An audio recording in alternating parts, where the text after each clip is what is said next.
사랑하는 기쁨의 교회 성도 여러분 안녕하세요. 오늘은 다 같이 마태복음 6장 5절에서 13절까지의 말씀을 함께 묵상하겠습니다.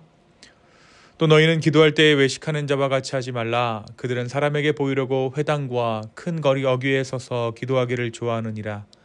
내가 진실로 너희에게 이르노니 그들은 자기 상을 이미 받았느니라.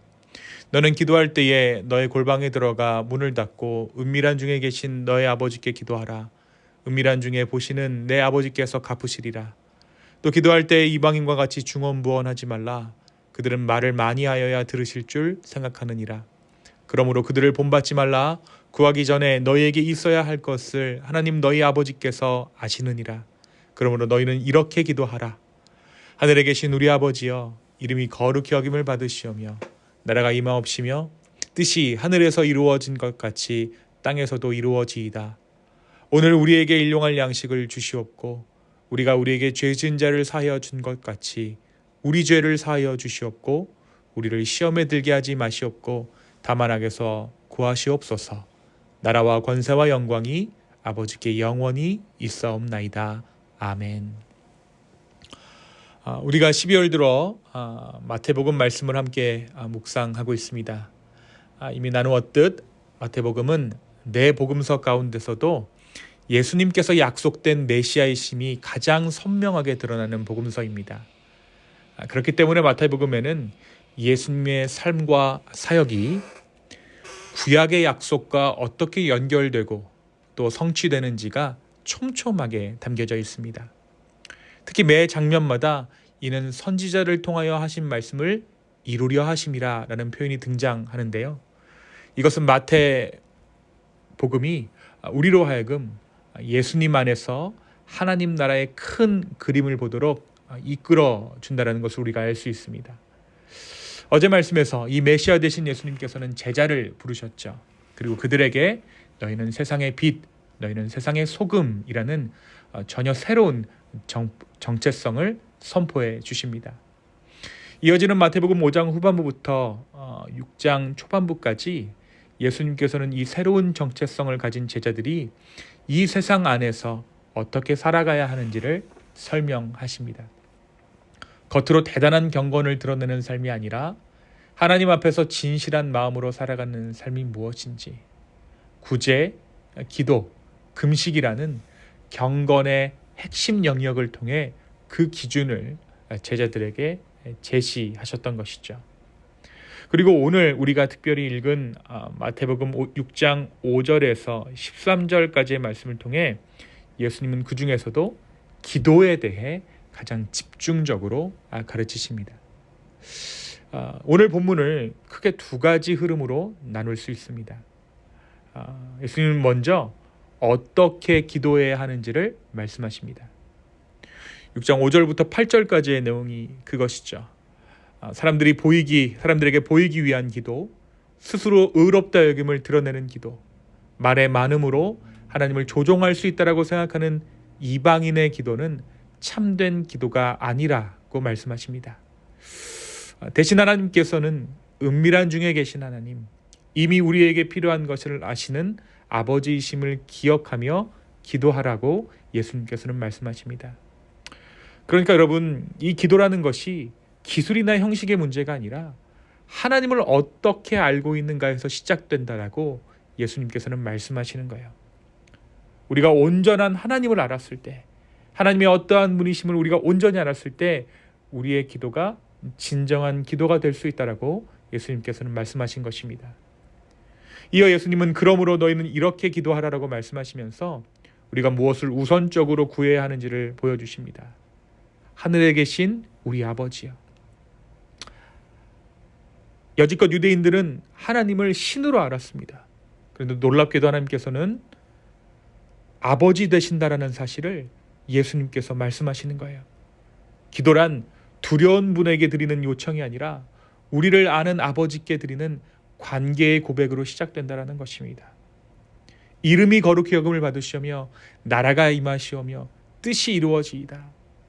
기도의 첫 방향은 내 필요가 아니라 하나님의 나라가 이 땅에 드러나는 것이다 라는 것이죠.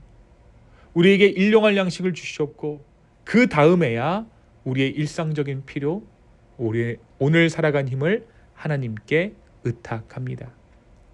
우리가 우리에게 죄 지은 자를 사하여 준 것 같이 공동체 속에서 용서하며 살아갈 힘, 하나님의 용서를 누리는 삶을 구하고 있죠. 우리를 시험에 들게 하지 마십시고 다만 악에서 구하옵소서.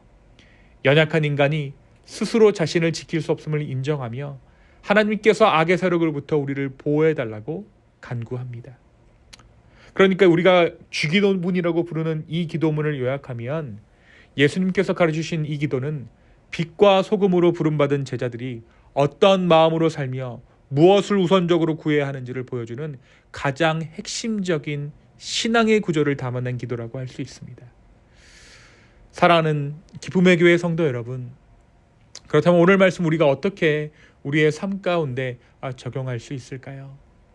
먼저 우리의 기도의 태도를 조금 돌아봤으면 좋겠어요. 예수님께서 가르쳐주신 이 주기도문은 무작정 외우는 주문이 아니라는 사실을 우리는 먼저 기억해야 합니다. 우리는 어릴 때부터 주기도문이라는 것을 자연스럽게 외워왔습니다. 예배가 끝날 때마다 혹은 가정에서 예배할 때 마지막을 정리할 때마다 익숙하게 이 주기도문을 암송해왔죠.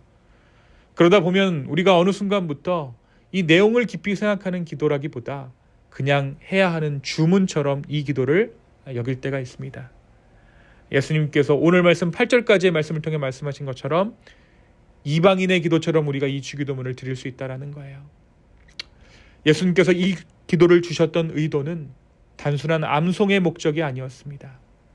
주기도문은 제자들이 어떠한 마음으로 하나님 앞에 서야 하는지, 그리고 무엇을 가장 먼저 어떤 순서로 구해야 하는지를 보여주는 일종의 기도의 기본이었다는 것이죠. 예수님의 가르침은 이 말을 그대로 외워라가 아니라 기도란 이렇게 하나님께 나아가는 것이다라는 것을, 그런 길을 제시하는 것이었습니다. 사랑하는 성도 여러분, 오늘 이 하루를 시작하며 예수님께서 가르쳐주신 이 기도를 마음 다해 그 의미를 곱씹으며 들어보면 어떨까요? 바로 그때 우리는 이 주기도문이 진정한 기도되는 귀한 은혜를 경험하게 될 것입니다. 두 번째, 오늘 말씀 우리에게 기도를 가르쳐 주시는 예수님에 대해서 말하고 있습니다. 우리가 주목해야 할 것은 예수님께서 기도해라 라고 명령만 하시는 분이 아니라는 사실이죠. 예수님은 먼저 어떻게 기도해야 하는지를 알려주시고 그 다음에 그 기도를 직접 보여주십니다. 오늘 우리의 삶도 그렇습니다. 내가 할 말을 주님 앞에 아뢰기에 앞서 주님께 내가 기도해야 할 바를 물어보는 것이, 그것이 진정한 기도라는 것입니다. 우리가 먼저 우리의 기도할 바를 주님께 물어봤을 때 우리 주님께서는 우리의 기도할 바를 친히 알려주실 것입니다. 우리가 이러한 기도를 드릴 때 우리는 기도의 주체가 예수님이 되는 진정한 기도를 주님 앞에 드릴 수 있게 될 것입니다. 오늘 하루 주님 앞에 내가 기도할 바를 알려달라 먼저 구할 수 있는 저와 여러분이 되었으면 좋겠습니다. 그리고 그 가운데 정말 주님께서 예비하신 것들을, 그 놀라운 은혜를 체험하는 저와 여러분 되기를 예수님의 이름으로 축원합니다. 이 시간 함께 기도하시겠습니다.